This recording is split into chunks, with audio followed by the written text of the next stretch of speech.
Bonjour. L'incendie de Rouen, avec toutes les incertitudes en termes de conséquences sur la santé, a été pour ceux qui sont équipés d'un système d'hyperfiltration un révélateur de plus sur la démarche à avoir concernant le bon fonctionnement de ces systèmes et notamment si l'on est confronté à ce genre de catastrophe. Cet incendie, on nous a dit qu'il n'y avait pas de problème, alors que plus de 5000 tonnes de produits chimiques ont brûlé, avec comme conséquence un effet cocktail, a entraîné, à juste titre, de la part des autorités, à prendre un ensemble de mesures pour éviter la distribution de lait, mais aussi interdire qu'on puisse ramasser des légumes, et bien d'autres choses que cela, ce qui fait que ça a entraîné quand même pas mal d'inquiétudes auprès de l'ensemble de nos citoyens. J'ai été interrogé sur ces événements en sachant que cela faisait suite aussi à déjà des interrogations que des personnes avaient sur cette histoire de tritium dans l'eau de la région parisienne. Et puis, il y a quelques heures, c'est la préfecture de l'Oise qui indiquait que l'on a trouvé des matières fécales dans l'eau et que même bouillie, il ne fallait pas la boire. Alors, bon nombre d'utilisateurs de systèmes de filtration, quelle que soit la marque, ont le sentiment, de temps en temps, de se retrouver seuls en race campagne avec leur système, mais aussi un ensemble de questions sur la démarche à avoir en termes de maintenance, en termes d'entretien, lorsqu'on est confronté à ce genre de situation. J'ai trouvé qu'il était de ma responsabilité, tout au moins pour ma part, de dépasser des contingences économiques, des discussions, j'ai envie de dire, de bac à sable, où l'on parle, qui tourne autour de la concurrence, afin de pouvoir plutôt diffuser l'information au plus grand nombre, au lieu d'en faire une rétention, et que cette information soit réservée à un petit nombre.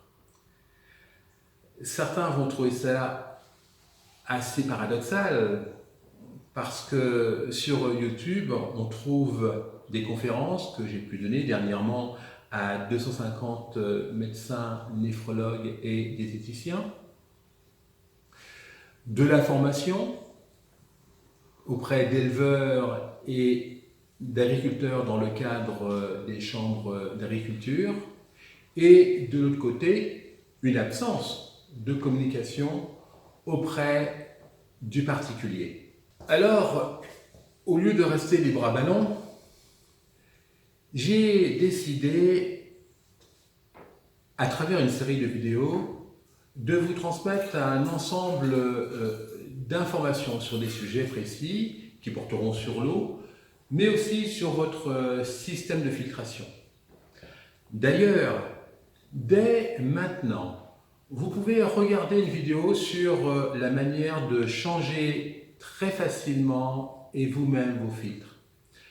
Dès maintenant, vous pouvez aussi disposer d'une vidéo, c'est une conférence devant un parterre de médecins, où là vous aurez, cela vous permettra d'avoir encore en mémoire, mon approche sur la qualité de l'eau.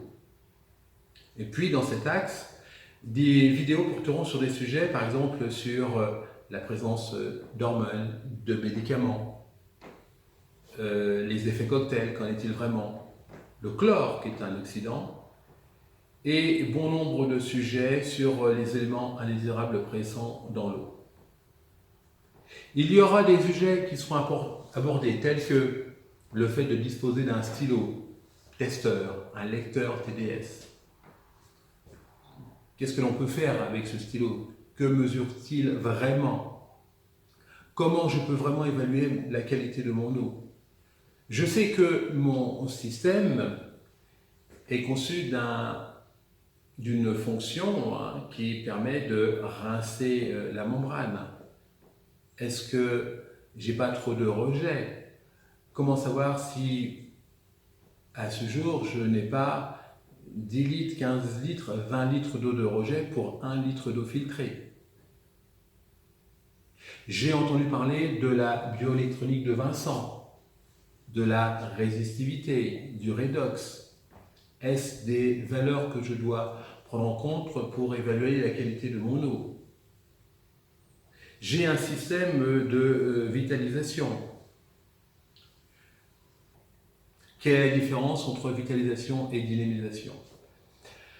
Quand on parle de dynamisation, par exemple, on fait référence à l'homéopathie, et j'ai eu la chance d'avoir été convié à une grande opération de communication qui rassemblait les plus grands spécialistes de l'eau au niveau mondial.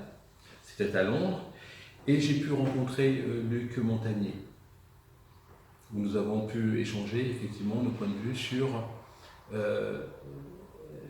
la qualité informationnelle de l'eau. Donc, l'eau, quand on s'y intéresse, puisque nous sommes faits à 99% d'eau, que nous sommes électromagnétiques comme l'eau, eh bien, on s'intéresse à la physique quantique. Donc, il y aura aussi des sujets sur la physique quantique, sur des phénomènes assez extraordinaires qui se passent dans l'infiniment petit.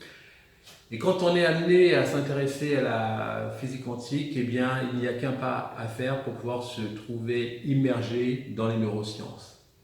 À partir de là, dans ce cheminement, j'ai le projet de créer une école de formation qui va porter sur la santé, la notion de terrain, l'importance de l'eau. On sait que la santé est multifactorielle, et aussi d'intégrer des paramètres sur ce que nous dit la physique quantique, mais aussi les neurosciences. À partir de là, l'objectif c'est d'avoir une démarche globale sur la santé. Voilà, plein de bonnes choses, des projets. Dès maintenant, vous avez la possibilité de faire des copier-coller de différents liens que vous trouverez après cette vidéo. Je vous invite à les partager. Je vous souhaite une bonne lecture, un bon visionnage de tout cela, et je vous dis à très bientôt.